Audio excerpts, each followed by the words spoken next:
இப்போ ஆரம்பிக்க போறது நாட்டோட மிகப்பெரிய நிகழ்ச்சி ஆப்கி அதாலத் ரஜித் சர்மாவுடன்.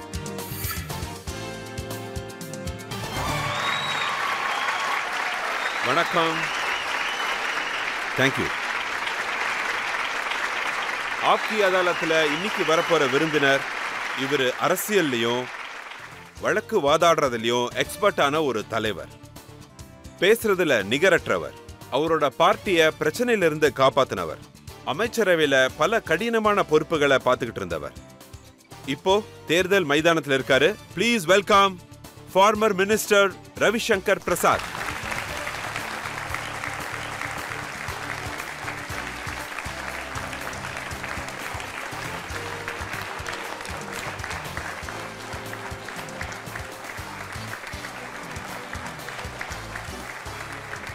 இப்போ ஆப்கி அதாலத்துல இன்றைக்கான ஜட்ஜை நான் வரவேற்கிறேன்.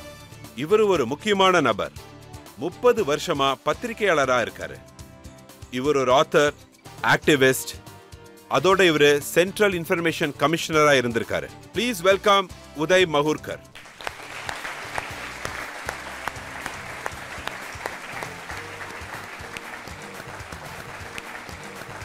நம்ம வழக்க ஆரம்பிக்கிறதுக்கு முன்னாடி இன்றைய ஜட்ஜான உதய மஹூர்கர் கிட்ட நிகழ்ச்சி ஆரம்பிக்கிறதுக்கு அனுமதி கேட்போம். அனுமதி கொடுக்கிறேன். அடுத்து வழக்குகள் கேள்விகளை நம்ம ஆரம்பிக்கிறதுக்கு முன்னாடி மிஸ்டர் ரவிசங்கர் பிரசாத்தோட பொலிட்டிக்கல் கெரியரை நாம பார்ப்போம். ரவிசங்கர் பிரசாத் முதலா கூர்மையான மாணவர்களோட தலைவரா அவரோட கெரியரை ஆரம்பிச்சாரு. ஜேபி மூவ்மெண்ட்ல கலந்துகிட்ட நம்ம ரவிசங்கர் பிரசாத் எமர்ஜென்சி நேரத்துல ஜெயிலுக்கு போனாரு. அதுக்கப்புறம் ரவிசங்கர் பிரசாத் ஒரு வக்கீலா நல்ல பேரை சம்பாதிச்சாரு. லாலு யாதவுக்கு எதிரா 900 கோடி ரூபாய் ஊழல் வழக்குல ரவிசங்கர் பிரசாத் தலைமை வழக்கறிஞரா இருந்தாரு. இலாகாபாத் ஹைகோர்ட்ல ராம் ஜென்ம பூமி பாபர் மசூதி வழக்குல ரவிசங்கர் பிரசாத் ராம் லல்லாவோட வழக்கறிஞரா இருந்தாரு. அயோத்தியால ராமர் கோயில் கட்டினதுக்கு அப்புறம் ஸ்ரீராமரோட ராம் பிரதிஷ்டா விழாவில் ரவிசங்கர் பிரசாத அந்த பிரபு ஸ்ரீராமரோட வக்கீலா இவரை தேர்ந்தெடுத்திருக்காங்க. பிஜேபியில ரவிசங்கர் பிரசாத் பார்ட்டியோட பவர்ஃபுல் ஸ்போக்ஸ் பர்சனா இருந்தாரு. இன்னைக்கும் பார்ட்டிக்கும் அரசாங்கத்துக்கும் ஏதாவது காம்ப்ளிகேட்டட் சப்ஜெக்ட்ல தாம் பக்கம் பேசணும்னா ரவிசங்கர் பிரசாத்தை தான் முன்னாடி நிறுத்துவாங்க. ரவிசங்கர் பிரசாத் வாஜ்பாய் அரசாங்கத்துல மினிஸ்டர் ஆஃப் ஸ்டேட்டா இருந்தாரு. மோடி அரசாங்கத்துல ரவிசங்கர் பிரசாத் கேபினெட் மினிஸ்டரா இருந்து லா, கம்யூனிகேஷன், ஐடியோட அமைச்சரகத்தை அவர் பார்த்துக்கிட்டாரு. ரவிசங்கர் பிரசாத் 19 வருஷமா ராஜ்யசபாவோட மெம்பராவும் இருந்தாரு. 2019 பாட்னா சாஹிப்ல இருந்து இவர் லோக்சபாக்கு தேர்ந்தெடுக்கப்பட்டார். ரவிசங்கர் பிரசாத் இப்பவும் தேர்தல் களத்துல இருக்காரு. பாட்னா விஸ்வ வித்யாலயில இருந்து லா கிராஜுவேட் ரவிசங்கர் பிரசாத் ஆப்கி அதாலத்ல அவரோட வாதங்களை அவரே வாதிப்பாரு. வாங்க இன்னைக்கு நம்மளோட வழக்க ஆரம்பிக்கலாம். ஆப்கி அதாலத்ல ரவிசங்கர் மேல முதல் குற்றச்சாட்டு. ஆப்கி அதாலத்ல former central minister Ravishankar Prasad மேல போடப்பட்ட குற்றச்சாட்டு என்னன்னா இவரு வாரிசா இருக்கிறதுனால பலனை உபயோகப்படுத்திக்கிறார். ரவிசங்கர் சார், உங்களுடைய அப்பா தாக்கூர் பிரசாத் சிங் ரொம்ப பெரிய வக்கீலா இருந்தாரு, பெரிய அரசியல்வாதியா இருந்தாரு. பாட்னால பெரிய வீடும் இருந்துச்சு. அவரோட வாரிசா இருந்ததுனால உங்களுக்கு எல்லாமே கிடைச்சது. நீங்க அரசியலுக்கு வந்தது, லாயர் ஆனது எல்லாமே அவரால் தான் சொல்றாங்க. இத பத்தி சொல்லணும்னா எங்க அப்பா ரொம்ப கஷ்டப்பட்டு முன்னுக்கு வந்திருக்காரு. நாங்க வாடகை வீட்டுல இருந்திருக்கோம். அங்க அந்த வாடகை வீட்டுல அட்டல்ஜிக்கு, தீன்தயாள் உபாத்யாக்கு எங்க அம்மா அடுப்புல ஊதி ஊதி ரொட்டி செஞ்சு கொடுப்பாங்க. எங்க அப்பா 94ல இறந்துட்டாரு. அதுக்கப்புறம் வாலண்டியரா நானும் நிறைய பண்ணேன். 12-13 வருஷம் ஸ்டூடெண்ட் கவுன்சில்ல ஒர்க் பண்ணேன். ஜேபி மூவ்மெண்ட்ல பாத்திருப்பீங்க. ஜெயிலுக்கு போனேன். நான் PhD பண்ணிருக்கேன். ஜெயிலுக்கும் போயிருக்கோம், மிசாலையும் போயிருக்கோம், அடியும் வாங்கியிருக்கோம், புல்லட்ஸையும் வாங்கி. ஆனா உங்களுக்கு நிறைய ட்ரைனிங்கும் கிடைச்சிருக்குல்ல. வீட்டுல அட்டல்ஜி, அத்வானிஜி எல்லாம் வந்துட்டு இருந்திருக்காங்க. பிஜேபி, ஜனசங்கோட பெரிய பெரிய தலைவர்கள்லாம் வந்திருக்காங்க. சரியாதான் சொன்னீங்க. நாங்க நிறைய கஷ்டங்களையும் பார்த்திருக்கோம். சித்தாந்தத்தை நினைச்சு நான் ரொம்ப பெருமைப்படுறேன். நான் எந்த பார்ட்டியிலையும் மாறி வரல. இதே சித்தாந்தத்தோடு தான் நான் பிறந்திருக்கேன், இதே சித்தாந்தத்தோட தான் நான் என் உயிரையும் விடுவேன். இதை நான் ரொம்ப பெருமையா சொல்றேன்.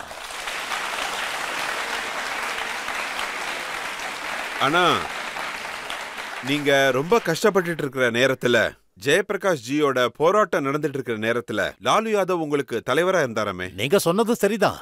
அதாவது நான் அப்பதான் +2 பாஸ் பண்ணியிருந்தேன். சுஷில் மோடி பிஎஸ்சில இருந்தாங்க. லாலு பிரசாத் லாவோட லாஸ்ட் இயர்ல இருந்தாரு. எத்தனை வருஷம் அதுல இருந்தாங்கன்னு மட்டும் என்ன கேட்காதீங்க, சரியா? நாங்கெல்லாம் சேர்ந்து அப்ப ஸ்டூடெண்ட் கவுன்சில் எலெக்ஷன்ல சண்டை போட்டோம். அதான் உண்மை.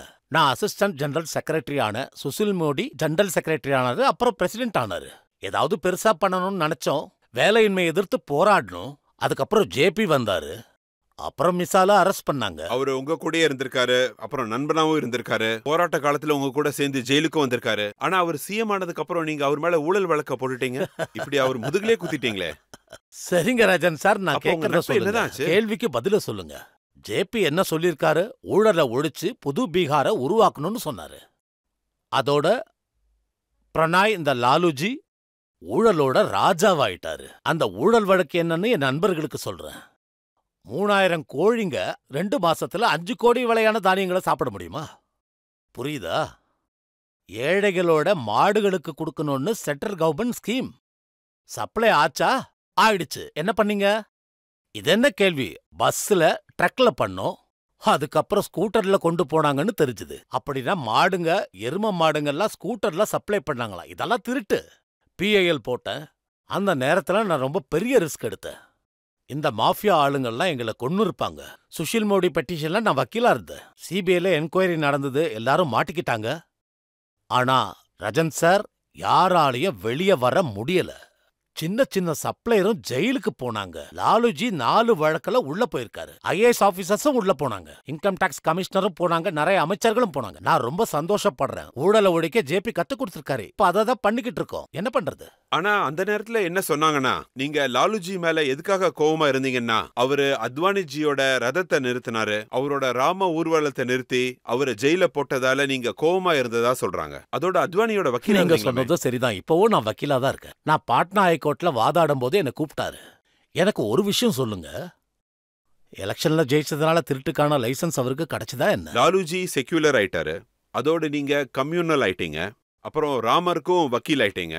பகவான் ஸ்ரீ ராமருக்கும் வக்கீல் ஆயிட்டீங்க. இந்த ராமருக்கு சேவை பண்ணக்கூடிய வாய்ப்பு கிடைச்சது என்னோட புண்ணியம்.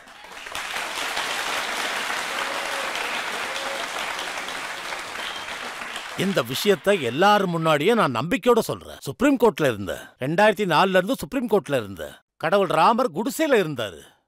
மழையில நனைஞ்சுகிட்டு இருந்தாரு.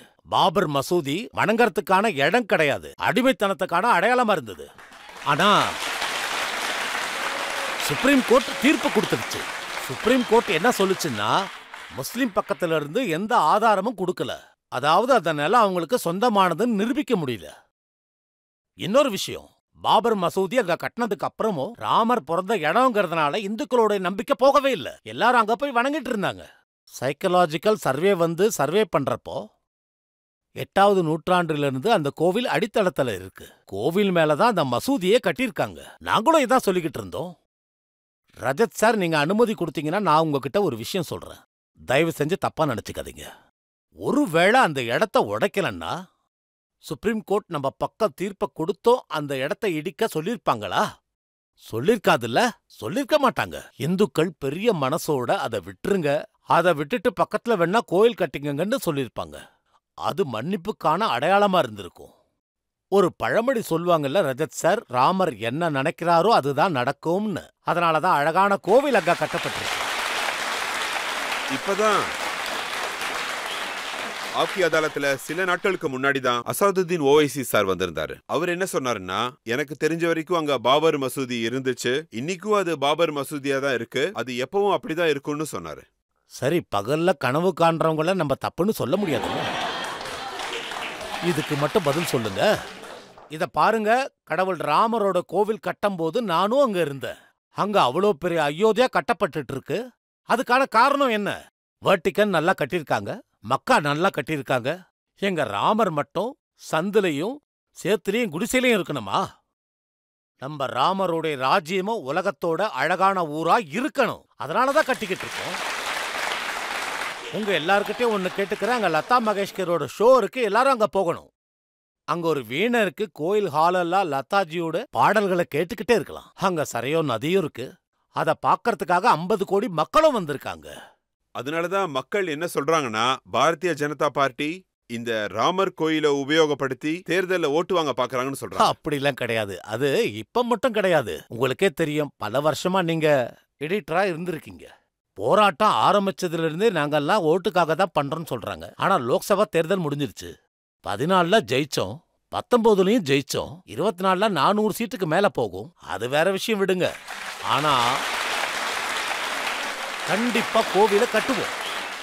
இன்னொன்னு சொல்லணும்னு நினைக்கிறேன். ராமருடைய கண்கள் இருக்கு இல்லையா, அந்த கண்கள் அப்படி அமையணும்னு சொன்னது பிரதமர் தான். அந்த கண்களை அழகா உருவாக்கணும்னு சொன்னாரு. ராமருடைய சிரிப்பு, ராம நவமில அங்க சூரிய ஒளி அவர் நெத்தியில படணும். அந்த எண்ணங்கள் எல்லாம் அவரோட தான். ஒரு கமிட்டியை உருவாக்குனாங்க. எல்லாம் உண்மையா வேலை பார்த்தாங்க. இதுல அமித்ஷா ரொம்ப கஷ்டப்பட்டிருக்காரு. இப்ப நான் அந்த இடத்தோட வக்கீலா இருக்கிறதுனால சம்பத் ராஜோடைய பேரை நான் இங்க சொல்லியே ஆகணும். எவ்வளவு பெரிய நல்ல வேலையை பார்த்திருக்காரு. அழகான கோவில கட்டிக்கிட்டு இருக்காரு. நண்பர்களே, நான் இன்னொரு விஷயத்த சொல்லியே ஆகணும். இதுல நாங்க சிமெண்ட்டை உபயோகப்படுத்தல, இரும்பையும் உபயோகப்படுத்தல. இரும்புங்கிறது 100 வருஷம் தான் இருக்கும், சிமெண்ட் 125 வருஷம் தான் இருக்கும். அந்த காலத்துல நம்ம கோவில கட்டுறதுக்கு நாம உபயோகப்படுத்தின கற்கள், செம்பு கம்பிகள், அப்புறம் பித்தளை, அதுல சுழட்டி விட்ட கம்பிகள், அதுல தான் பண்ணியிருக்கோம். எவ்வளவு அழகா கட்டியிருக்காங்க. இப்ப போய் பாருங்க. இதுல நான் ரொம்ப பெருமை பண்றேன் ரஜத் சார்.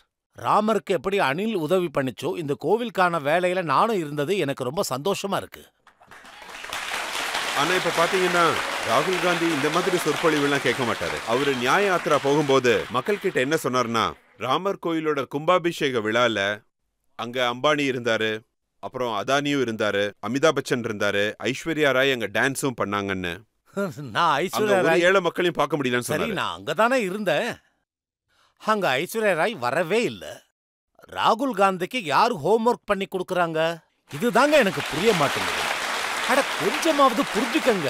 அவங்க கோவிலுக்கு போய் நானும் இந்துதான்னு சொல்றாங்க, அவங்களோட குலம் கோத்திரம்னு சொல்றாங்க. இப்போ ஏதோ ஒன்னு சொல்லியிருக்காரு, இந்துக்களுடைய பலத்தை எதிர்த்து நிப்பன்றாரு. இதுல நான் என்ன சொல்லணும்னு நினைக்கிறேன்னா, ராம ஜென்மபூமி போராட்டத்துல பல ஏழைகள் சம்பந்தப்பட்டிருக்காங்க. இந்த கோயிலுக்கு இப்ப 50 கோடி பேர் வர்றாங்க. அவங்க எல்லாம் பணக்காரங்களா? ராகுல் காந்தி அவர்களே, நீங்க என்ன வேணா பேசுங்க. இந்த நாட்டுல இருக்கிற ஏழைகளுக்கு ராமர் மேல வச்சிருக்கிற நம்பிக்கையை மட்டும் போக வச்சிடாதீங்க, தயவு செஞ்சு கேட்டுக்கிறேன். அப்புறம் நான் உங்ககிட்ட ஒரு பெரிய கேள்வி கேட்கணும்னு நினைக்கிறேன். இந்த கேள்வியை ராகுல் காந்தி கிட்டையும் கேட்கிறேன், மத்தவங்களையும் கேட்கிறேன். இந்து கடவுளை பத்தி நீங்க பேசுற இந்த மாதிரி பேச்சுகள் எல்லாம், நீங்க மத்த மதத்தை பத்தி, மத்த கடவுளை பத்தி நீங்க இப்படி பேச முடியுமா? பேசுறதுக்கு உங்களுக்கு தைரியம் இருக்கா? இல்ல. நான் ஒரே விஷயம் தான் சொல்றேன். எல்லா மதத்தை சார்ந்த கடவுளையும் நாம மதிக்கணும். இந்துவா இருக்கட்டும், கிறிஸ்டியனா இருக்கட்டும், முஸ்லீமா இருக்கட்டும், யாராவன்னா இருக்கட்டும். ஆனா மத்த எல்லாருக்கும் உங்களுடைய முழு மரியாதையை கொடுப்பீங்க. நம்மளுடைய ராமர், கிருஷ்ணர், அந்த ஈஸ்வரனுக்கு, சனாதன தர்மத்துக்கு இந்த மாதிரி அசிங்கப்படுத்துறீங்கன்னா இது சரியான விஷயம் கிடையாது. அதுக்கான பதில மக்கள் சொல்லட்டும். சரி, நம்ம மக்களையே கேட்போம். இங்க இருக்கிற யாராவது கேள்வி கேட்கணும்னா தாராளமா கேட்கலாம். நான் ராமரோட வழக்கறிஞர்கிட்ட கேள்வி கேட்கணும்னு ஆசைப்படுறேன். சார், இப்போ அயோத்தியாவில் ராமருக்கு கோவில் கட்டியாச்சு. ஆனால் காசிலையும் மதுராலையும் நாங்கள் இன்னும் எவ்வளோ நாள் காத்திருக்கணும்? ராமர் கண்ணியத்துக்காக புருஷோத்தமனா இருந்தாரு. இப்ப நீதியும் கிடைச்சி பெரிய கோவில கட்டியாச்சு இல்லையா? எப்பவும் நாம நம்பிக்கையோட இருப்போம். அங்கேயும் தான் கேஸ் நடந்துகிட்டு இருக்கு. ஆனா இந்த எண்ணத்துல நானும் உங்களுக்கு துணையா இருக்கேன். நாட்டோட கோடிக்கணக்கான இந்துக்களுடைய ஆசை இது, ரொம்ப பெரிய ஆசை. மதுராலையும், ஜென்மபூமியான மதுராலையும் கண்டிப்பா கோவில் கட்டி ஆகணும். அடுத்து காசில நிறைய வேலை முடிஞ்சது, அதுவும் கூடிய சீக்கிரம் முடிஞ்சிடும். அதனால நீங்க கவலைப்படாதீங்க. உங்ககிட்ட ஒரே ஒரு விஷயம்தான் சொல்லுவேன். பிரபு ராம் கோவிலோடைய கும்பாபிஷேகத்தால சனாதன தர்மம் திரும்ப உதிக்க ஆரம்பிச்சிருச்சு. இந்த நாட்டோட வளர்ச்சிக்கான உதவி. சார், அரசியல் வழக்குகள் தவிர்த்து வேற என்ன பிடிக்கும்? உங்களை நீங்க எப்படி ரிலாக்ஸ் பண்ணிக்கிறீங்க? நான் நிறைய புத்தகங்கள் படிப்பேன். ராத்திரியில வரலாறு புத்தகங்கள், சான்ஸ்கிரிட் புத்தகங்கள். எனக்கு சங்கீதமும் ரொம்ப பிடிக்கும். அதுலயும் முக்கியமா சாஸ்திரிய சங்கீதம், காலையில பஜனைகள் கேட்பேன். அதனாலதான் ரிலாக்ஸ் பண்ணிக்கிறேன். ஆனா நான் 17 to 18 மணி நேரம் வேலை பார்க்கறேன். அந்த வேலையில தான் நான் ரிலாக்ஸேஷனை தேடிக்கணும். நம்ம ரஜத் சார் நாட்டோடைய மிகப்பெரிய எடிட்டர். 30 வருஷமா ஆப்கே அதாலத்துல இருக்காரு.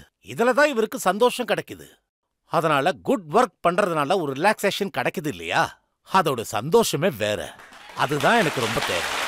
நீங்க இளைஞரா இருக்கும்போது மௌத்தார்கன் வாசிப்பீங்கன்னு நான் கேள்விப்பட்டேன். மேரே சப்பு நோக்கி ராணி கபாயிங்கன்னு பாட்டு பாடுவீங்களாமே, அது உண்மையா? சரி, ஒரு விஷயம் சொல்லுங்க. இப்ப இருக்கிற இளைஞரோட மனசு பாட்டு பாடாம விளையாடாம வேற என்ன பண்ணுவாங்க? நீங்களே சொல்லுங்க. இங்க பாருங்க, இத்தனை பசங்க உட்கார்ந்துட்டு இருக்காங்க. ஒரு தந்தையிலிருந்து எங்க அம்மா ஒரு நாள் எனக்கு ஒரு மௌத்தார்கன் வாங்கி கொடுத்தாங்க. நான் அதை வாசிக்க வாசிக்க நல்ல மியூசிக் வந்துச்சு. அதுக்கப்புறம் நான் புதுசா நல்ல மௌத்தார்கன் வாங்கி கொடுங்கன்னு சொன்னேன். அந்த நேரத்துல தான் ஆராதனா படம் வந்துச்சு. ஆராதனா படத்துல மேரே சப்பு நோக்கி ராணி பாட்டு வந்துச்சு. இதுல ராஜேஷ் கண்ணா டிரைவரா அந்த சுஜித் கண்ணா மௌத்தார்கன் வாசிப்பாரு. அந்த பாட்டை கேட்டதுக்கு அப்புறம் தான் நானும் வாசிக்க ஆரம்பிச்சேன். எனக்கு ரொம்ப பிடிக்கும். நானும் பாடிக்கிட்டு இருக்கேன். உங்களுக்கு சப்னோக்கி ராணி கிடைச்சாங்களா இல்லையா? நீங்க சரியா தான் சொன்னீங்க. என்னுடைய கனவு கண்ணி டாக்டர் மாயா சங்கர் என் கூட தான் படிச்சுக்கிட்டு இருந்தாங்க. அவங்க ஹிஸ்டரி கிளாஸ், நான் பொலிட்டிக்கல் சயின்ஸ். ஆனா எம்ஏ பண்ணதுக்கு அப்புறம் தான் அவங்கள கல்யாணம் பண்ணிக்கணும்னு முடிவெடுத்தேன். பாட்னால அவங்க ப்ரொஃபஸரா இருந்தாங்க, ஸ்பைட் மேக்கியோட பிரசிடென்ட். என்னோட கனவு கண்ணி எனக்கு கிடைச்சிருச்சு. வாங்க, இப்ப நாம ஒரு இடைவெளி எடுத்துக்கலாம். இடைவெளிக்கு அப்புறம் ரவிசங்கர் பிரசாத்தோட கேள்விகளையும் வழக்குகளையும் தொடரலாம். இது எல்லாமே மோடிஜியோட அறிவுறுத்தல்ல தான் நடந்தது. நானும் கூட இருந்து இந்த வேலையை பார்த்தேன். இந்த நாட்டுல 220 கோடி வேக்சின் போட்டிருக்கு. நியூஸ் எல்லாமே உங்க மொபைல் வந்துருக்கு. இதெல்லாம் நடக்க வாய்ப்பு இருக்கா? Welcome back. ஆப்கி அதாலத்ல இன்னைக்கு நம்மளோட சிறப்பு விருந்தினர் யூனியன் மினிஸ்டர் ரவிசங்கர் பிரசாத்தோட ஆப்கி அதாலத்ல அடுத்த குற்றச்சாட்டு. ஆப்கி அதாலத்ல பிஜேபி லீடர் ரவிசங்கர் பிரசாத் மேல போடப்பட்ட குற்றச்சாட்டு என்னன்னா, இவரு சந்தர்ப்பவாத அரசியல் பண்றாங்கன்னு சொல்றாங்க. ரவிசங்கர் பிரசாத் சார், பீகாரோட மிகப்பெரிய லீடர் நீங்க. பீகார்ல என்னாச்சு அப்படி? நீங்க சொன்னீங்க நிதிஷ்குமாருக்கு எங்களோட கதவுகள் அடைக்கப்பட்டிருக்குன்னு சொல்லிருக்கீங்க. ஆனா கதவை மூடி தாப்பால் போட மறந்துட்டீங்க. நிதிஷ்ஜி வந்துட்டாரு. அதாவது உங்களுக்கு இந்த கேள்வி கேட்கறதுக்கான எல்லா உரிமையும் இருக்கு. அது சரிதான். இவர் தான் சொன்னாரு நான் இனி போக மாட்டேன்னு சொன்னாரு. செத்தாலும் சாவே, ஆனா இவங்க கிட்ட போக மாட்டேன்னு சொல்லி. ஆமாமா, நிதிஷ்ஜி பர்சனலி ஆனஸ்டான ஆளு, வீட்லயே ஆனஸ்டான ஆளு. லாலுஜியோட இடத்துல 5 கேட்டு திறந்து இருந்தது. புரியுதா? அதுல ஒரு கேட் வந்து அவங்க பொண்ணோட கேட்டு, பெரிய மகனோட கேட்டு, மனைவியோட கேட், சின்ன மகனோட கேட். அவரால் ஒன்றும் பண்ண முடியல. அவருக்கும் உடம்பு முடியாம இருந்துச்சு, ரொம்பவே உடஞ்சு போயிருந்தாரு. நாங்க என்ன சொன்னோம்னா, உங்களால நடக்க முடியல, முதல்ல உங்களுக்கு தெரியாதான்னு கேட்டோம். அதுக்கு அவர் என்ன சொன்னார்னா, இப்ப நீங்களே சொல்லுங்க, அந்த மோசடி வழக்குல லாலுஜி 4 வழக்குல உள்ள போயிட்டாரு. அதுக்கப்புறமும் நிலத்தை கொடுங்க, வேலையை வாங்கிக்கங்க. அதான் ரயில்வேவோட இந்த மோசடி. அவங்க கிட்டலாம் நிலத்தை வாங்கினதுக்கு அப்புறமும் தன்னுடைய ஜாதிக்காரங்களுக்கு தான் வேலையை கொடுத்தாரு. என்னது இதெல்லாம்? அவருடைய இந்த திருட்டுக்கான பேராசை எப்பதான் முடியும்? ஆனா பாருங்க, நிதிஷ்ஜி பத்தி நீங்க என்ன சொன்னீங்களோ அதை உங்களுக்கு ஞாபகப்படுத்துறேன். நீங்க என்ன சொன்னீங்கன்னா, எனக்கு எல்லாமே தெரியும். நீங்க என்னென்ன கேக்குறீங்களோ அதை விட அதிகமா நான் சொல்லியிருக்கேன். அதுவும் நீங்க மீடியா கிட்ட என்ன சொல்லிருக்கீங்கன்னா, நிதிஷ்க்கு பீகாரியே பாத்துக்க முடியல, இவரு பிரதமராகி நாட்டையே மேனேஜ் பண்ணுன்னு கனவு காணிட்டு இருக்காருன்னு சொல்லிருக்கீங்க. அது கரெக்டு தானே? இத பாருங்க, ரெக்கார்ட்ல என்ன இருக்கோ எல்லாமே உண்மைதான். அவரு எங்களுக்கு எதிரா இருக்கும்போது அப்ப நான் எல்லாத்தையும் சொன்னேன். ஆனா எதுக்காக அவங்கள விட்டாங்கன்னு சொல்லுங்க. மம்தாஜி கூட இருந்தாரு. அவரு ராகுல் காந்தியும் பார்க்க போனாரு. மகாராஷ்டிராவுக்கு அவரை பார்க்க போனாரு. எல்லாரையும் ஒன்னு சேர்த்தாரு. எல்லாரையும் ஒன்னா சேர்த்த பிறகு நிதிஷ் நீ ஓரமா நில்லு, மத்ததெல்லாம் நானே பாத்துக்கிறேன்னு சொல்லிட்டாரு. இதுல என்ன நியாயம்னு சொல்லுங்க. அவங்களுக்கு என்ன தோணுச்சுன்னா, இவரு உங்களுக்கு என்ன தோணுச்சோ இருக்கட்டும். பிரசாந்த் கிஷோர் சரியா தான் சொன்னாரு. அவர் என்ன சொன்னாருன்னா, மோடிஜிக்கு இது தோணி இருக்கு, அதாவது இந்தியாவோட பிணைப்பை உடைக்கணும்னா நிதிஷ்குமாரை திருப்பி கொடுக்க சொன்னிருக்காரு. மோடிஜிக்கு யாருடைய உதவியாவது வேணுமா? நீங்களே கேட்டு பாருங்க.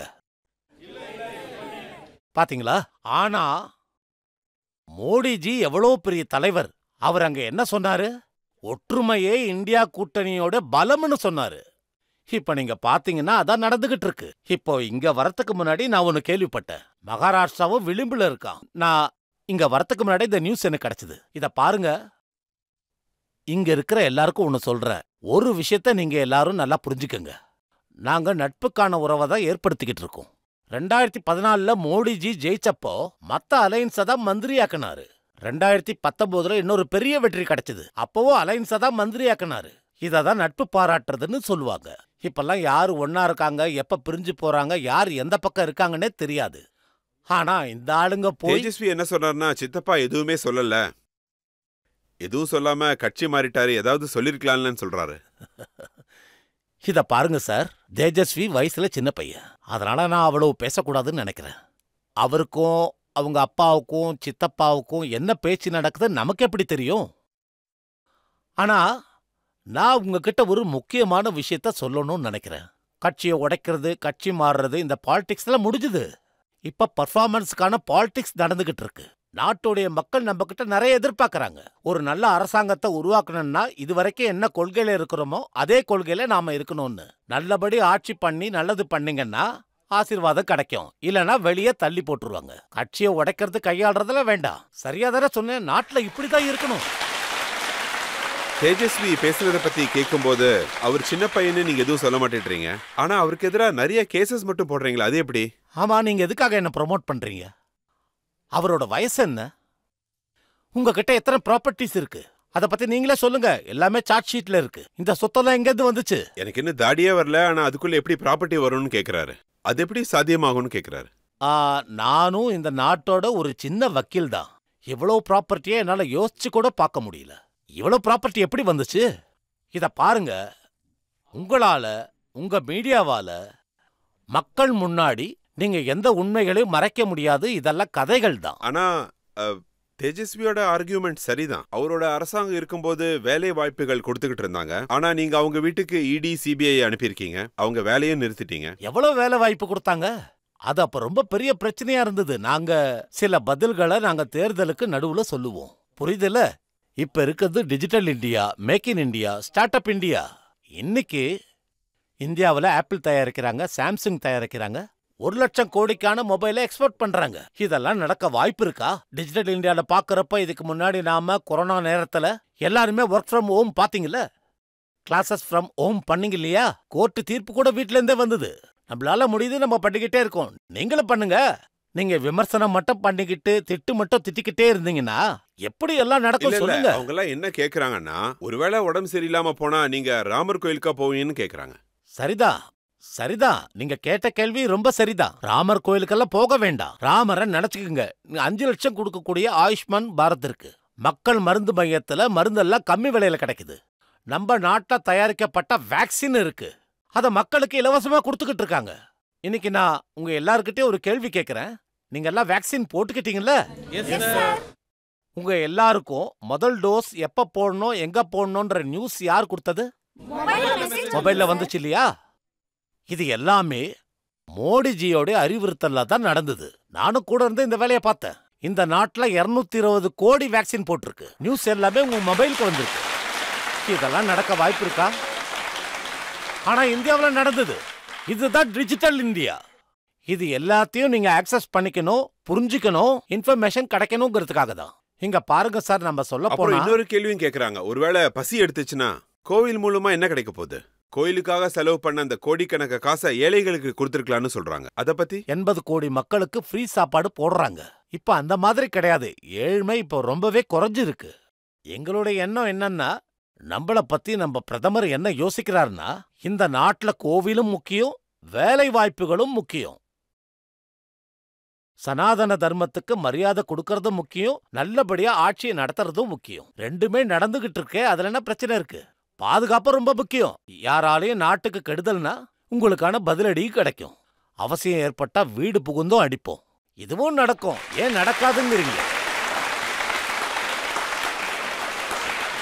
மோடிஜி பீகாரை பத்தி திரும்ப திரும்ப ஒரு விஷயத்த சொல்லிட்டு இருக்காரு. வம்ச பாரம்பரிய அரசியல் பீகாரை கெடுத்துருச்சுன்னு சொல்றாரு. நீங்க என்ன சொல்றீங்க? நீங்களே பாருங்க. லாலுஜி இருக்காரு. அவரால இப்ப தேர்தல்ல நிக்க முடியாது. அவங்க மனைவி முதல்வராகவும் இருக்காங்க, எம்எல்சியாவும் இருக்காங்க. மகன் 2 முறை டெபுட்டி சீஃப் மினிஸ்டரா இருந்தாரு. 2வது மகன் மினிஸ்டர். ஒரு பொண்ணு ராஜ்யசபால எம்பியா இருக்காங்க. அதுக்கப்புறம் மீசா பாரதி 3 முறை தேர்தல்ல நின்னாங்க. ஏன் நாங்க மட்டும் வரக்கூடாதுன்னு அவங்களுடைய இன்னொரு மகளும் வந்தாங்க. எல்லாரும் அடிச்சுக்குங்க. ராஜத் சார், என்னோட கேள்வி என்னன்னா, லாலுஜிக்கு யாதவாசு ரொம்ப சப்போர்ட் கொடுத்தாங்க. ஒரு ஏழையான யாதவ் எதுக்காக முதலமைச்சராக ஆக முடியல? எதுக்காக டெபுட்டி சிஎம்மா ஆக முடியல? ஆகவே முடியாது. இந்த நாடு மோடிஜியோட சேவைகளை பார்த்திருக்கு. நரேந்திர மோடிஜியால இந்த நாடு எந்த அளவுக்கு போயிருக்குன்னு இந்த நாட்டு மக்களை பார்த்திருக்காங்க. உலகத்தோட எக்கனாமி பட்டியல்ல இந்தியா 5வது இடத்துல இருக்கு. இப்பெல்லாம் ஊழலே நடக்கிறதுல இந்த நாடும் அதை பார்த்துக்கிட்டு இருக்கு. எல்லாமே அரசாங்கத்தால தான் நடக்குது. இதெல்லாம் யாரால நடக்குதுன்னு அதுவும் மக்கள் பார்த்துக்கிட்டு இருக்காங்க. ஒரு காங்கிரஸோட பெரிய தலைவர் என்கிட்ட என்ன சொன்னார்னா, பிரதமராகி 10 வருஷம் ஆகுது, இப்ப கொஞ்சம் ரெஸ்ட் எடுத்துக்கலாம்னு சொல்றாரு. 12 வருஷம் முதலமைச்சரா இருந்தாரு. 10 வருஷமா பிரதமரா இருக்காரு. ஒரு நாள் கூட லீவ் எடுத்துக்கல. ஒரு நாள் கூட அவர் எடுத்துக்கல. அன்னைக்கு அயோத்தியால ஸ்ரீராமருடைய கும்பாபிஷேகத்துல அங்க இருந்த சாமியாருங்கள்லாம் அவரை 3 நாள் விரதம் இருக்க சொல்லி சொன்னாங்க. அவர் 11 நாள் வெறும் இளநீர் மட்டும் குடிச்சாரு. அது மட்டும் இல்லாம 11 நாட்களும் அவர் கீழே படுத்து தூங்குனாரு. அதோட நாட்டுல எல்லா இடத்துக்கும் அவர் போனாரு. அந்த நேரத்துல ரொம்ப கஷ்டப்பட்டார். கொஞ்சம் சாப்பிடுங்கன்னு நாங்க சொன்னோம், ஆனா அதையும் மறுத்துட்டாரு. கொஞ்சம் சரணாமிர்தம் கொடுங்க, அப்பதான் விரதத்தை முடிக்க முடியும்னு சொன்னாரு.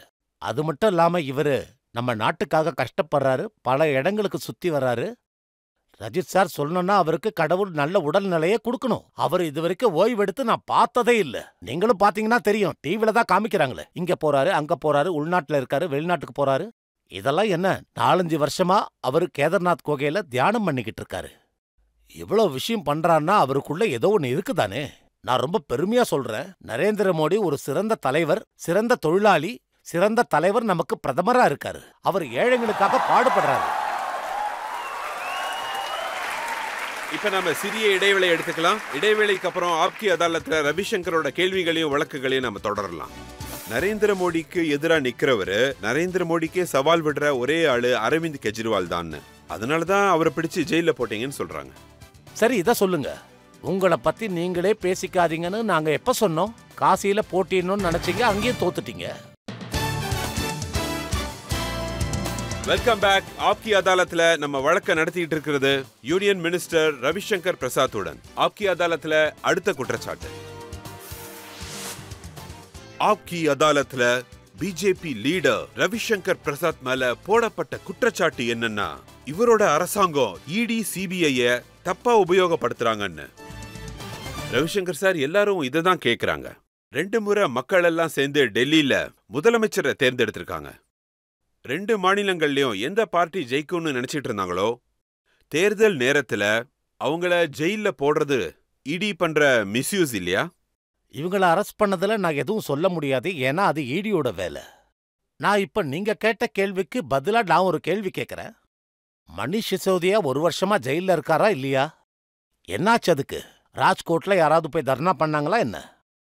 அப்புறம் சஞ்சய் சிங் 6 மாசமா ஜெயில இருக்காரு. சத்யேந்தர் ஜெயின் 2 வருஷமா ஜெயில இருக்காரா இல்லையா? வீட்டுல 7 கோடி இருந்த கல்கத்தாவுடைய மந்திரி இப்ப ஜெயில இருக்காரா இல்லையா? அது போக இன்னொரு அமைச்சரும் ஜெயில இருக்காரு. சில நாட்களுக்கு முன்னாடி பிரச்சனை நடந்துச்சு, அது என்ன பிரச்சனைன்னு மறந்துட்டேன். ஷாஜகான் ஷேக்கோட எல்லா உண்மைகளும் வெளியே வந்ததா இல்லையா? சொல்லுங்க, வந்தது இல்ல? அப்ப எல்லாரும் இடி சிபிஐ தவறுகளை தான் சொல்றாங்க, அவங்க பண்ற வேலைகளை பாக்குறது இல்ல. நீதிமன்றத்துல அரவிந்த் கெஜ்ரிவால் என்ன சொல்லிருக்காருன்னா, எந்த அறிக்கையால நீங்க அவரை அரெஸ்ட் பண்ணீங்களோ அதே அறிக்கையால சாந்தினி சவுக்ல இருக்கிற ஒரு பிக் பாக்கெட்டை கூட உங்களால அரெஸ்ட் பண்ண முடியாதுன்னு சொல்லியிருக்காரு. அண்ணா ஹசாரேவோட சிஷ்யனா, நாட்டுல நேர்மையான ஒரு தலைவனா தன்னை தானே காமிச்சுக்கிட்டாரு. எல்லாரும் தனித்தனியா போயிட்டாங்க. சான்பூஷன் போயிட்டாரு, சித்தோஷ் தனியா போயிட்டாரு, கிரண் பேடிஜி தனியா போயிட்டாங்க, அனுபம் கேர் தனியா போயிட்டாரு, குமார் விஸ்வாசும் போயிட்டாரு, யோகேந்திர யாதவ் தனியா போயிட்டாரு, ஷாஜா அல்மி பிரிஞ்சுட்டாங்க, அண்ணா ஹசாரே கூட தனியா போயிட்டாரு. இப்ப அவங்களுக்கும் இவங்களுக்கும் எந்த சம்பந்தமும் இல்ல. ஒன்னா இருந்தவங்க எல்லாரும் தனித்தனியா போயிட்டாங்க. அப்படின்னா இவங்க பாலிடிக்ஸ்ல தப்பு இருந்துச்சு. போராட்டத்துல ஒன்னா சேர்ந்தவங்க தனியா பிரிஞ்சுட்டாங்க. அப்புறம் இன்னொரு விஷயம், நீங்க என்னென்ன சொன்னீங்க, இப்ப என்னதான் ஆச்சு? நான் இப்ப அவங்க முழு கதையை சொல்ல வரல. அவங்க என்ன சொல்றாங்கன்னா, நரேந்திர மோடிக்கு எதிராக நிக்கிறவரு, நரேந்திர மோடிக்கே சவால் விடுற ஒரே ஆளு அரவிந்த் கெஜ்ரிவால் தான். அதனாலதான் அவரை பிடிச்சு ஜெயில போட்டீங்கன்னு சொல்றாங்க. சரி, இத சொல்லுங்க. உங்களை பத்தி நீங்களே பேசிக்காதீங்கன்னு நாங்க எப்ப சொன்னோம்? காசியில போட்டிடணும்னு நினைச்சீங்க, அங்கேயும் தோத்துட்டீங்க. அப்புறம் குஜராத்துக்கு போனீங்க, நரேந்திர மோடியை எதிர்க்கிறதுக்கு ஒரு புலி வந்திருக்குன்னு சொன்னீங்க. இப்ப ஒரே ஒரு சீட்டு தான் கிடைச்சிருக்கு. சரிதானே? டெல்லியில லோக்சபால உங்களுக்கு இடமே கிடைக்கிறது இல்ல. அசம்பிளி எலெக்ஷன்ல ஜெயிச்சிங்க, உண்மைதான். நான் என்ன சொல்ல நினைக்கிறேன்னா, இந்த மாதிரி ஆணவ அரசியல், பொய் வாக்குகள் எப்பவும் ஜெயிக்க முடியாது.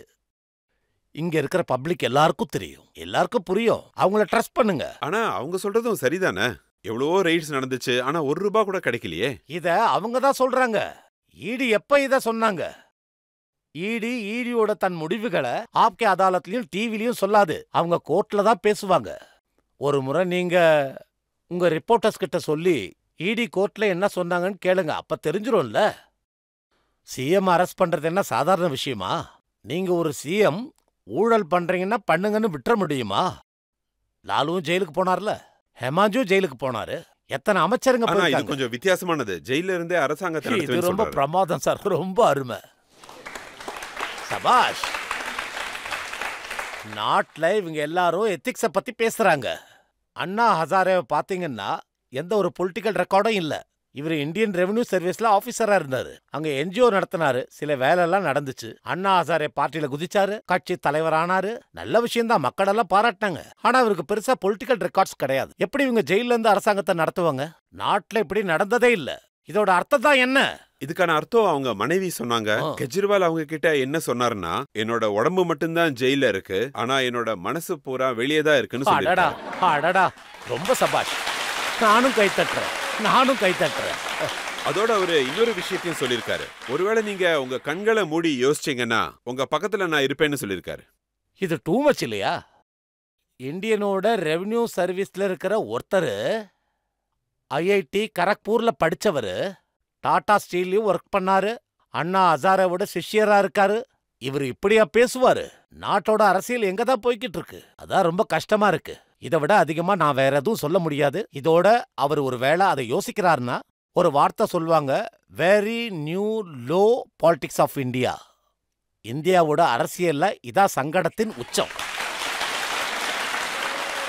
ஆஸ் அ ஃபியூச்சர் லாயர் நான் உங்ககிட்ட ஒன்னு கேட்கணும்னு நினைக்கிறேன். அரவிந்த் கெஜ்ரிவால்னால ஜெயில இருந்து அரசாங்கத்தை நடத்த முடியுமா? Legally allowed to run government from the jail?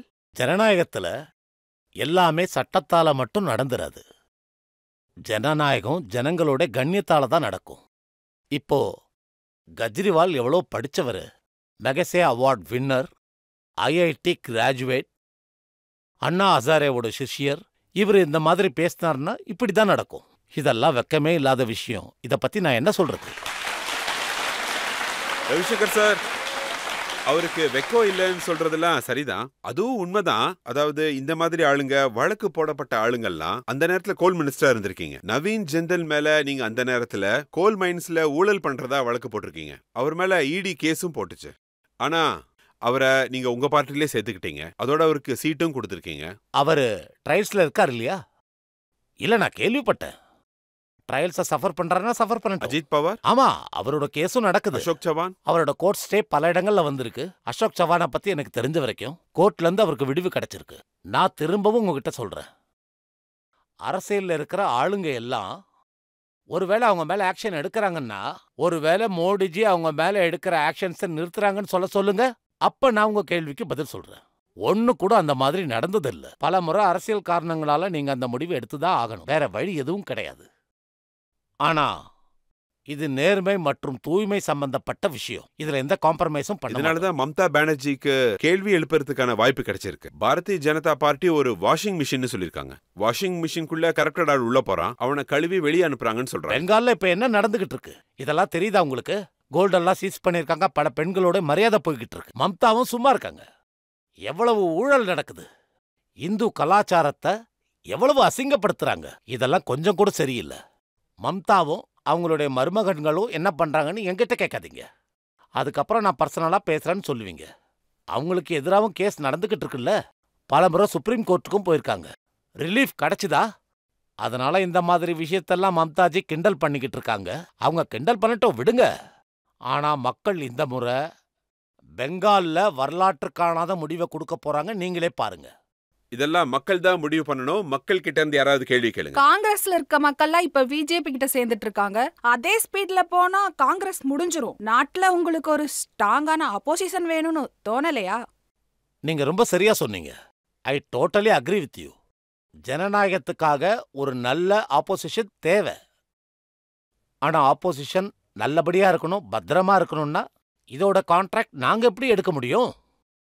அவங்களுடைய தலைவரே அவங்க பார்ட்டியை காப்பாற்ற மாட்டாங்க. அதுல நான் என்ன சொல்றதுக்கு? ராகுல் காந்தி 10 வருஷமா தோத்துக்கிட்டு இருக்காரு. ஆனா என்ன சொல்றாரு? ஐ எம் ஆல்வேஸ் ரைட்னு. இதுக்கு நாங்க என்ன சொல்றது? ராகுல் காந்தி இன்னொரு விஷயமும் சொல்லியிருக்காரு. மக்கள் எங்களுக்கு ஓட் போடுறாங்க, ஆனா இவிஎம்ல அந்த ஓட்டு தாமரைக்கு போகுதுன்னு சொல்லியிருக்காரு. ராஜோட ஆத்மா இவிஎம் குள்ளதான் இருக்கு. இவிஎம் இல்லைன்னா மோடியால ஜெயிக்க முடியாதுன்னு சொல்றாங்க. சரி, இதுக்கு பதில் சொல்லுங்க. இமாச்சல் பிரதேசத்துல அவங்க தானே ஜெயிச்சாங்க, கர்நாடகாலையும் அவங்க தானே ஜெயிச்சாங்க. இதோட அர்த்தம் என்ன? மன்மோகன் சிங் கடந்த 10 வருஷமா பிரதமரா இருந்தாரு. அகிலேஷ் யாதவ் சிஎம்மா இருந்தாரு, அதுவும் இவிஎம் மூலியமா தானே. மம்தாஜி 2 வருஷமா பிரதமரா இருந்தாங்க, அதுவும் இவிஎம் மூலியமா தானே. நீங்க ஜெயிச்சிங்கன்னா இவிஎம் சரி, வேற யாராவது ஜெயிச்சாங்கன்னா இவிஎம் தவறுன்னு சொல்றீங்க. இதுக்கு நான் என்ன பதில் சொல்லட்டும்? ஒரே விஷயம்தான் சொல்லுவேன். ராகுல்ஜி, இதை நான் ரொம்ப ஸ்ட்ராங்கா சொல்றேன். ராகுல்ஜி இன்னைக்கு பாலிடிக்ஸ்ல இருக்கீங்க, உங்களுடைய திறமையாலையா இருக்கீங்க. நீங்க அங்க இருக்கிறதுக்கான காரணம் நீங்க ராஜீவ் காந்தியோட மகன்றதுனால தான். இந்திரா காந்தியோட பேரன், நேருஜியோட கொல்லு பேரன், மோத்திலால் நேருவோட கொல்லு பேரன். குடும்பத்தோட கலாச்சாரத்தையாவது ஞாபகம் வச்சுக்குங்க. இப்படி இருந்துகிட்டு இந்த மாதிரி பேச்சு பேசுறதெல்லாம் ரொம்ப சரியில்லை. இதை நான் முதல் முறை ராகுல் காந்திக்கு ரஜித் சாரோட ப்ரோக்ராம்ல இந்த ஆலோசனையை நான் கொடுக்குறேன். ஏத்துக்கிட்டீங்கன்னா உங்களுக்கு நல்லது. இப்ப நாம ஒரு இடைவேளை எடுத்துக்கலாம். இடைவேளைக்கு அப்புறம் ஆப்கி அதாலத்துல ரவிசங்கர் பிரசாத்தோட வழக்குகளையும் கேள்விகளையும் நம்ம. ராகுல் காந்தி பொய் சொல்றாரு. இத நான் அடிச்சு உறுதியாவே சொல்றேன். ராகுல் காந்திஜி இந்திய அரசியலை பத்தி இந்த மாதிரிலாம் பேசினாங்கன்னா வெளிநாட்டவங்க என்ன சொல்லுவாங்க? இந்தியால டெமோக்ரஸியே இல்ல, அப்படி சொல்லுவாங்களா இல்லையா? Welcome back. ஆப்கி அதாலத்துல நாம வழக்குகளையும் நடத்திக்கிட்டு இருக்கோம், கேள்விகளையும் கேட்டுட்டு இருக்கோம் ரவிசங்கர் பிரசாத் சிங்குடன். ஆப்கி அதாலத்துல அடுத்த குற்றச்சாட்டு. ஆப்கி அதாலத்துல முன்னாள் மத்திய அமைச்சரான ரவிசங்கர் பிரசாத் மேல போடப்பட்ட அடுத்த குற்றச்சாட்டு, இவரோட கட்சியானது ஜனநாயகத்தையே கொல்லணும்னு துடிக்கிறாங்க. ராகுல் காந்தி, மல்லிகார்ஜுனே கார்கே, காங்கிரஸ்ல இருக்கிற பெரிய தலைவர்கள் எல்லாம் என்ன சொல்றாங்கன்னா, இந்த முறை நரேந்திர மோடி ஜெயிச்சாருன்னா அரசியல் அமைப்பை இத்தோட முடிஞ்சிடும், அப்புறம் தேர்தலே நடக்காது, எப்பவும் மோடிஜி தான் இருப்பார்னு சொல்றாங்க. மோடிஜி குஜராத்தோட முதலமைச்சரா இருந்த போது இவங்க இதை தான் சொல்லிக்கிட்டு இருந்தாங்க. இவன் கொலை பண்றவன் என்ன பண்ணுவான், ஆனா குஜராத் பெஸ்ட் கவர்மெண்டா ஆச்சு. இப்ப 10 வருஷமா பிரதமரா இருக்காரு. நம்ம எக்கனாமிக் லிஸ்ட்ல 5வது இடத்துக்கு வந்துட்டோம். நம்ம பிரான்ஸையும் யூகேவையும் தள்ளிட்டு நம்ம முன்னாடி வந்துட்டோம். இப்ப இந்தியாவுக்கு பிக்கஸ்ட் எஃப்டிஐ இன்வெஸ்ட்மெண்ட் இருக்கு. இந்திய ராணுவமும் பவர் ஆகிட்டு இருக்கு. இன்னைக்கு இந்தியாவுடைய திறமைகளால நிலாவில் சந்திரயான் போய் சேர்ந்திருக்கு. மங்கள்யானை பத்தி உங்களுக்கே தெரியும். So India is a big coming a space power and military power. இன்னைக்கு பாரத நாட்டோட பசங்க ஸ்போர்ட்ஸ்ல எவ்வளவு சிறப்பா இருக்காங்க பாத்தீங்களா? எவ்வளவு கோல்டு மெடல்ஸ் ஜெயிக்கிறாங்க. எல்லா விதமான வளர்ச்சியும் நடந்துகிட்டு தான் இருக்கு. அதனால மோடிஜியோட அறிவுரையினால நாடு நல்லபடியா இருக்கு. ஓட்டு மட்டும் அவங்களுக்கு எப்படி கிடைக்கும்? நீங்களே சொல்லுங்க ரஜித் சார். ஆனா அவங்களோட பிரச்சனை இது கிடையாது. நீங்க வேலை பண்ணுங்க, ஆனா அவங்களோட பேங்க் அக்கௌண்ட்டை ஏன் ஃப்ரீஸ் பண்றீங்க? அதுவும் தேர்தல் நேரத்துல காங்கிரஸ் பார்ட்டியோட பேங்க் அக்கௌண்ட்டை ஃப்ரீஸ் பண்றீங்க. ராகுல் காந்தி எங்க கிட்ட காசே இல்ல, அதுவும் ரயில் டிக்கெட் வாங்குறதுக்கு கூட காசு இல்லைன்னு சொல்றாரு. அதுக்கு என்ன சொல்றீங்க? பொலிட்டிக்கல் பார்ட்டியோட காசுக்கு டாக்ஸ் போட மாட்டாங்க. ஆனா நீங்க உங்க இன்கம் ரிட்டர்ன் ஃபைல் கண்டிப்பா பண்ணி ஆகணும். அதோட 20,000க்கு மேல இவ்வளவு காசு உங்களுக்கு செக் மூலியமா வந்திருக்குன்னு தெரிவிச்சாகணும். இதெல்லாம் ஆடிட் பண்ணி கொடுக்கணும். ஒருவேளை ரிப்போர்ட் கொடுக்கலன்னா ஆக்ஷன் எடுக்கத்தான் செய்வோம். Congress party income tax return file பண்றதுக்கு மறந்துட்டாங்க. இது புதுசா நடக்கிறது கிடையாது. சைட்ல இருந்து நிறைய காசு வந்துகிட்டு இருக்கு. ஆனா டாக்ஸ் கட்டுறதுல இவங்களுக்கு பிரச்சனை. அதனாலதான் அவர் மேல ஆக்ஷன் எடுத்தோம். லேட்டா கொடுத்த ஃபைல் எல்லாத்தையும் நாங்க சீஸ் பண்ணிட்டோம். அப்ப கோர்ட் ஏன் ரெஃப்யூஸ் பண்ணிடுச்சு? அப்பீலோட கமிஷனர் ரெஃப்யூஸ் பண்ணிட்டாரு. ஐடி ரெஃப்யூஸ் பண்ணிடுச்சு. ஹைகோர்ட் கூட இந்த ஸ்டேவை ரெஃப்யூஸ் பண்ணிடுச்சு. இன்னைக்கும் 2வது முறை ரெஃப்யூஸ் பண்ணிட்டாங்க. ஒருவேளை நீங்க தப்பு பண்ணீங்கன்னா கோர்ட்ல இருந்து உங்க ரிலீஃப் கிடைக்கலன்னா காசுலன்னு ஏன் கத்திக்கிட்டு இருக்கீங்க? உங்க எல்லாருக்கும் ஒரு விஷயம் சொல்றேன். நேஷனல் ஹெரால்டு கேஸ்ல ராகுல்ஜியும் அவருடைய அம்மாவும் வெறும் 50 லட்சம் கொடுத்து 5000 கோடிக்கான ப்ராப்பர்ட்டியை தன் வசம் ஆக்கிட்டாங்க. நேஷனல் ஹெரால்டு ஆபீஸ் டெல்லியில இருக்கு, உங்களுக்கு நல்லாவே தெரியும். பாட்னால இருக்கு, லக்னோல இருக்கு, மும்பைல இருக்கு, மொஹாலில இருக்கு. பாத்தீங்களா? அப்ப ராகுல் காந்தி கிட்ட டிக்கெட் வாங்க கூட காசு இல்லைன்னா நாடு கண்டிப்பா நம்பாது. அவங்க இன்னொரு குற்றச்சாட்டையும் சொல்லியிருக்காங்க. அது அருண் ஜேட்லி பத்தின விஷயம். பதில் சொல்ல அவர் இல்லாததுனால அந்த கேள்வியை நான் உங்ககிட்ட கேட்கலான் இருக்கேன். லேண்ட் அக்யூசிஷன் ஆக்ட் உருவாயிட்டு இருக்கும்போது அருண் ஜேட்லி என்ன கூப்பிட்டாரு. அதோட அவரு என்ன சொன்னார்னா, இதை எதிர்த்து பேசக்கூடாது, இல்லைன்னா கேஸ் போடுவேன்னு சொல்லியிருக்காராம். ராகுல் காந்தி பொய் சொல்றாரு. இத நான் அடிச்சு உறுதியாவே சொல்றேன். ராகுல் காந்திஜி இந்திய அரசியலை பத்தி இந்த மாதிரிலாம் பேசினாங்கன்னா வெளிநாட்டவங்க என்ன சொல்லுவாங்க? இந்தியால டெமோக்ரஸியே இல்ல அப்படி சொல்லுவாங்களா இல்லையா? அதேதான் இங்கேயும் நடக்குது. ஐஸ்வர்யா ராய் யாரு என்னன்னு விட்டுருங்க. அயோத்திக்கு அவங்க வரவே இல்ல, அவங்க அங்க ஆடினாங்கன்னு சொல்றாரு. இதுக்கு நான் என்ன பதில் சொல்றது? ராகுல் காந்தியோட பேச்சுக்கு நீங்க எதுக்கு இவ்வளவு முக்கியத்துவம் கொடுக்கறீங்க? இதுக்கு மேல நான் என்ன சொல்றது? அப்புறம் எலக்டோரல் பாண்ட்ஸ பத்தி காங்கிரஸ் கேட்ட கேள்வியை நான் உங்ககிட்ட கேட்கிறேன். அவங்க ஒரு கேம்பெயினிங் ஸ்டார்ட் பண்ணிருக்காங்களாம். அவங்க என்ன சொல்றாங்கன்னா, எலக்டோரல் பாண்ட்ஸால பிஜேபி பணக்காரங்க. இந்த குற்றச்சாட்டு முற்றிலும் தவறு. எலக்டோரல் பாண்ட் நாட்டோட அரசியல்ல நேர்மையான காசை கொண்டு வரதுக்கு முயற்சி பண்ணிக்கிட்டு இருக்கோம். நீங்க காசை சேர்த்து வைங்க, உங்க டீட்டெயில்ஸ் எல்லாம் ரிசர்வ் பேங்க்ல கொடுங்க. இந்த காசு எல்லா பார்ட்டிக்கும், பிஜேபிக்கும் கிடைச்சது, காங்கிரஸுக்கும் கிடைச்சது, டிஎன்சிக்கு கிடைச்சது, சிபிஐக்கு கிடைச்சது, சிபிஎம்க்கும் கிடைச்சது, எல்லாருக்கும் கிடைச்சது. எந்த பார்ட்டிக்கு ஓட்டு அதிகமா கிடைக்குமோ நோட்டும் அதிகமா கிடைக்கும். ஜனசங் பார்ட்டியில பார்த்திருக்கேன். அவங்க ஒவ்வொரு கடையா ஏறி இறங்கி 10 ரூபாயா வாங்கிட்டு இருப்பாங்க. இன்னைக்கு பார்ட்டி பெருசாயிடுச்சு, காசும் கிடைக்குது. ஆனா அருண் ஜேட்லி இதெல்லாம் பண்ணது பிளாக் மணியெல்லாம் எடுத்துட்டு வந்து செலவு பண்ணணுங்கிற முயற்சியால தான். இதெல்லாம் சுப்ரீம் கோர்ட் கொடுத்த தீர்ப்பு நல்லதுதான், அதுல நான் சொல்றதுக்கு ஒன்னும் இல்ல. அதாவது அவங்களோட குற்றச்சாட்டு என்னன்னா, சிபிஐயும் இடியும் யார் மேல ரைடு நடத்துறாங்களோ அவங்க எல்லாம் பிஜேபியோட எலக்டோரல் பாண்ட்ஸை வாங்கினதா சொல்றாங்க. ராகுல் காந்தியோட பார்ட்டிக்கு எங்கிருந்தெல்லாம் காசு வந்துச்சுன்னு நான் சொல்லட்டுமா? மம்தாஜியோட பார்ட்டிக்கு எங்கெல்லாம் காசு வந்துச்சுன்னு நான் சொல்லட்டுமா? இதெல்லாம் என்ன பேச்சுப்பா? நாம அரசியலை இந்த அளவுக்கு கீழ்த்தனமா பேசவே கூடாது. ஜனநாயகத்துல செலவு கண்டிப்பா ஆகும். இந்த தேர்தலை எதிர்க்கிறீங்களா? செலவாகும். பிரச்சாரம் பண்ண வேண்டியது இருக்கும், நிறைய சேவைகள் பண்ண வேண்டியது இருக்கும். ஜனநாயக நாட்டுக்கு ரொம்ப முக்கியம். ஜனநாயகத்துக்கான காசு நேர் வழியில வரணுமா இல்லனா சைட்ல இருந்து வரணுமான்றத விவாதம் பண்ணி தான் ஆகணும். ஜெர்மனில அரசாங்கம் ஃபண்டிங் பண்ணுது. எப்படி ஃபண்டிங் பண்ணுவாங்க தெரியுமா? யாருக்கு அதிகமா ஓட்டு கிடைக்குதோ அவங்களுக்கு தான் நிறைய காசு கிடைக்கும். ராகுல் காந்திஜி உங்களுக்கு ஓட்டு கிடைக்கலனாலும் உங்ககிட்ட எவ்வளவு காசு கிடைக்குது இல்ல, அப்புறம் என்ன உங்களுக்கு பிரச்சனை? ஆனா தேர்தல் களத்துல காங்கிரஸ் பார்ட்டி கிட்ட காசு கம்மியா இருக்குன்னு சொல்றது உண்மைதானா? இதை நீங்க என்கொயரி பண்ணி தான் தெரிஞ்சுக்கணும். நீங்களே சொல்லுங்க. அவங்க 50-55 வருஷமா பவர்ல இருக்காங்க, இன்னைக்கு பவர்ல இருக்காங்க. காங்கிரஸ் பார்ட்டிக்கான ஃபண்டிங் பல சோர்சஸ்ல இருந்து வருது. எனக்கு ஒரு விஷயம் புரியல. நம்ம ராகுல் காந்தி பத்தி ஏன் இவ்வளவு நேரமா நம்ம பேசிக்கிட்டு இருக்கோம்? ஏன் இவ்வளவு பேசுறீங்க?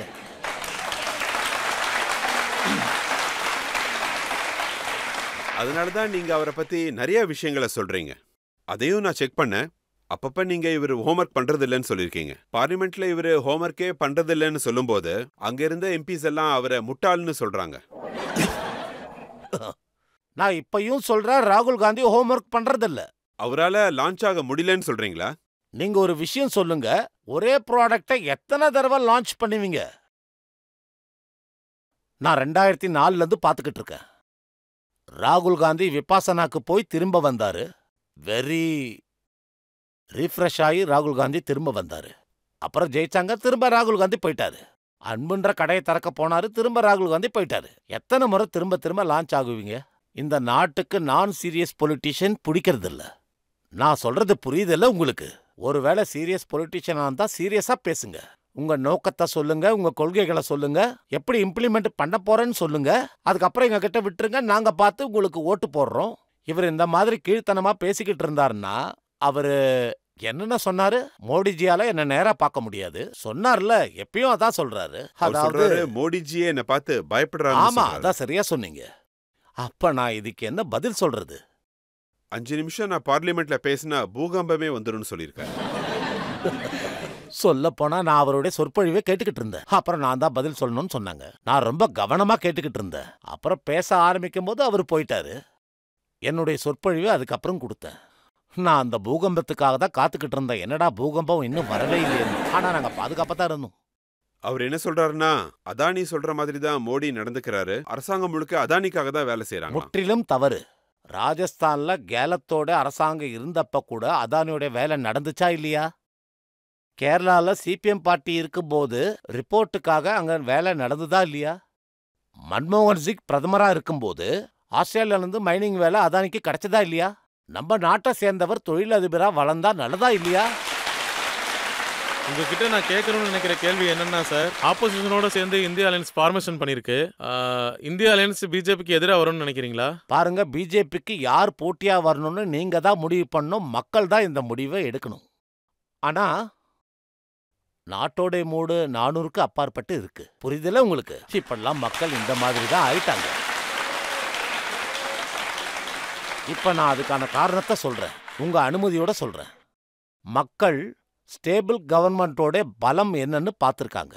ஒருவேளை தலைவர் சரியா இருந்தா, பார்ட்டி சரியா இருந்தா, கவர்மெண்ட் ஸ்டேபிளா இருந்தா இந்தியா எங்க இருந்து எங்க போகும்னு மக்கள் பார்த்திருக்காங்க. அனுமதியோட நான் ஒன்னு சொல்றேன். சர்ஜிக்கல் ஸ்ட்ரைக் நடந்துச்சு இல்லையா? பாத்தீங்களா நீங்க? பாலக்கோட்ல நம்ம அரசாங்கத்தை நினைச்சு சந்தோஷப்படுங்க. சர்ஜிக்கல் ஸ்ட்ரைக் பண்ணணும் அப்படின்னு சொல்லும்போது அவங்க என்ன பண்ணாங்க? முதல்ல போய் லாலுஜி கிட்ட கேட்கலான்னு சொன்னாங்க. லாலுஜி கிட்ட பேசினப்போ அவர் என்ன சொன்னார்னா, ஏன்னா முஸ்லீம் ஓட்டெல்லாம் வராது அப்படின்னு சொன்னாரு.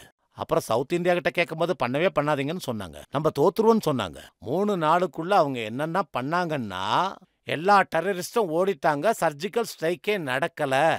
அப்படிதான் நடக்கும். ஒரு தலைவர் இருந்தார்னா, ஸ்டேபிள் கவர்மெண்ட் இருந்துச்சுன்னா முடிவுகளும் சீக்கிரம் கிடைக்கும். மோடிஜி அதான் பண்ணி காட்டுறாரு. இன்னொரு குற்றச்சாட்டு இருக்கு. அது என்னன்னா, ஸ்டேபிளான அரசாங்கம் தான், அதுவும் மோடிஜியோட அரசாங்கம். ஆனா இது ஹிந்துக்களோட அரசாங்கம். முஸ்லிம்ஸ் எல்லாம் பயந்து தான் இருக்கணும்னு சொல்றாரு. இந்துவா இருக்கிறது பாவம் கிடையாது. சனாதன தர்மத்தோட இருக்கிறது பாவம் கிடையாது. இந்த நாட்டோட கலாச்சாரத்துல வரலாறுல சனாதனம் இருக்கு. பிரபு ராமர் இருக்காரு, பிரபு கிருஷ்ணர் இருக்காரு, கீதா இருக்கு. நீங்க தெரிஞ்சுக்கிறதுக்காக சொல்றேன். அமெரிக்காவோட ஜனாதிபதி சத்தியம் பண்ணும்போது பைபிள் மேல கைய வச்சு சத்தியம் பண்ணுவாங்க.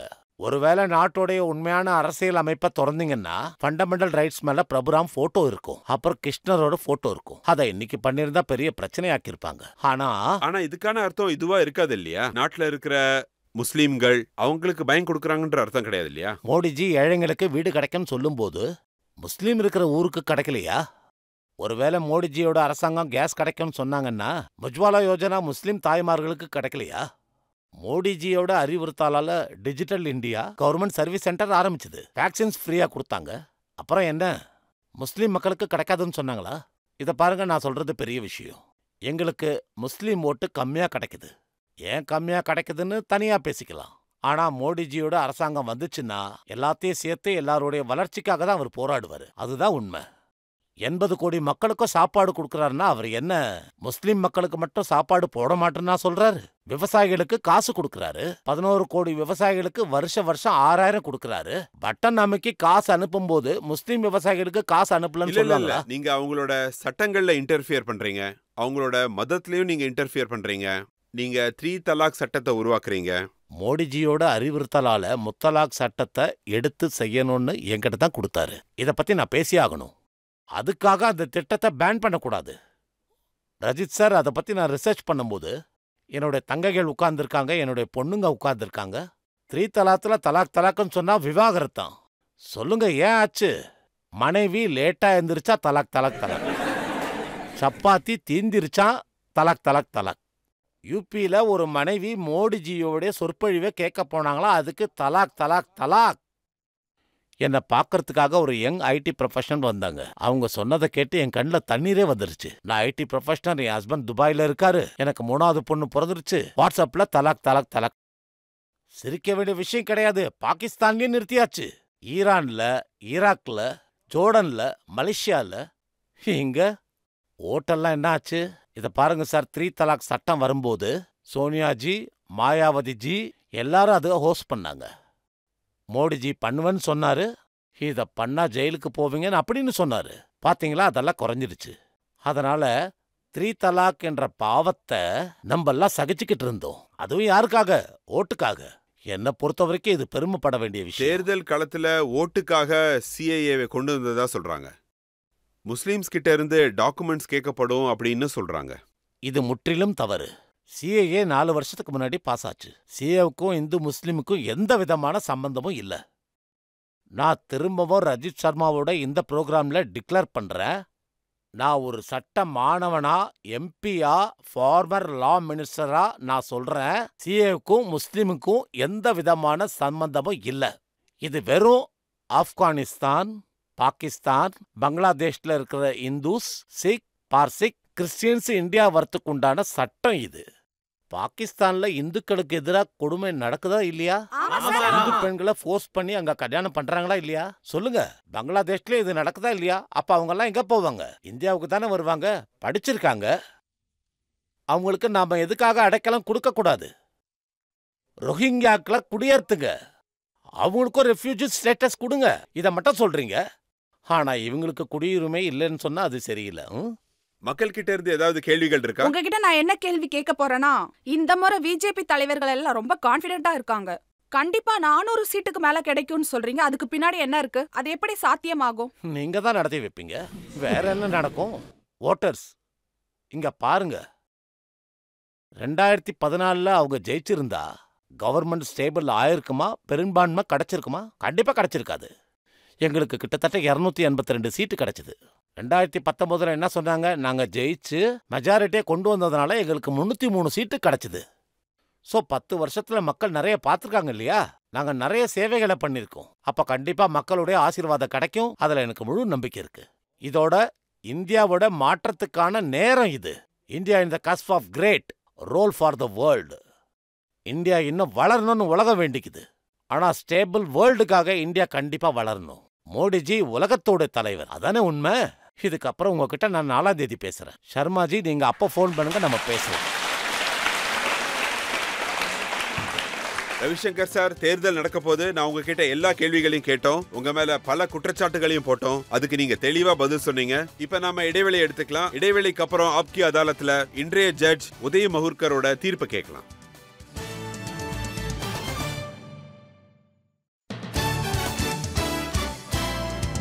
Welcome back. ஆப்கி அதாலத்ல இன்னைக்கு நாம வழக்கு நடத்தணும். Former law minister, former telecom minister Ravishankar பிரசாத்துடன் இப்ப ஆப்கி அதாலத்ல இன்றைய ஜட்ஜான உதய் மஹூர்கரோட தீர்ப்புக்கான நேரம். அதாவது பொது வாழ்க்கையில 2 வித நேர்மையான ஆட்கள் இருப்பாங்க. காசு விஷயத்துல ஒருத்தங்க, அறிவு சார்ந்தவங்க ஒருத்தங்க. இதை தான் நாங்க இங்கிலீஷ்ல ஃபினான்சியல் ஆனஸ்டின்னு சொல்லுவோம், அண்ட் இன்டலெக்சுவல் ஆனஸ்டின்னு சொல்லுவோம். ஒரு ரிப்போர்ட்டரா நான் ரவிசங்கர் சாரை பல வருஷமா கவர் பண்ணியிருக்கேன். அவருக்கு அறிவு சார்ந்த நேர்மை அதிகமா இருக்கிறத பார்த்துருக்கேன். அதுல அவரு உயர்ந்தவர். அவரோட பதில்களை எல்லாம் கன்விக்ஷனோட கொடுத்தாரு. பத்திரிகையாளராக இருக்கும்போது எப்படி இருந்தாரோ அப்படிதான் இருக்காரு. ராமர் கோயிலை பத்தின கேள்விகளுக்கு ஸ்ட்ரெயிட் ஃபார்வர்டா பதில் சொன்னாரு. மோடிஜியோட அரசாங்கத்தை பத்தி கேட்கும் போதும் தெல்ல தெளிவான பதில்களை அவர் நமக்கு சொன்னாரு. மிஸ்யூஸ் ஆஃப் பவர்னு கேட்கும்போது அதுக்கும் அவர் சிறப்பா பதில் சொன்னாரு. அதுக்கப்புறம் முஸ்லீம் அப்புறம் சிஏ அப்படிங்கிற பிரச்சனையில அதுக்கு அவர் பதில் சொன்ன விதமும் ரொம்ப கன்விக்ஷனா இருந்துச்சு. பாண்ட் இஷ்யூவும் அவர் புரிய வச்சாரு. இந்த பாண்ட் இஷ்யூ அப்படிங்கிறது நிறைய மக்களுக்கு புரியாம இருந்துச்சு. ஆனா இன்னைக்கு எல்லாருக்கும் புரிய வைக்கணும். அதனால ரஜத் சர்மாவோட வெளிச்சத்தால இந்த விஷயத்தை பத்தி மக்கள் எல்லாருக்கும் தெரிஞ்சிடுச்சு. இப்போ ரவிசங்கர் பிரசாத்ஜி, இந்த நீதிமன்றம் உங்களுக்கு விடுதலை கொடுக்குது.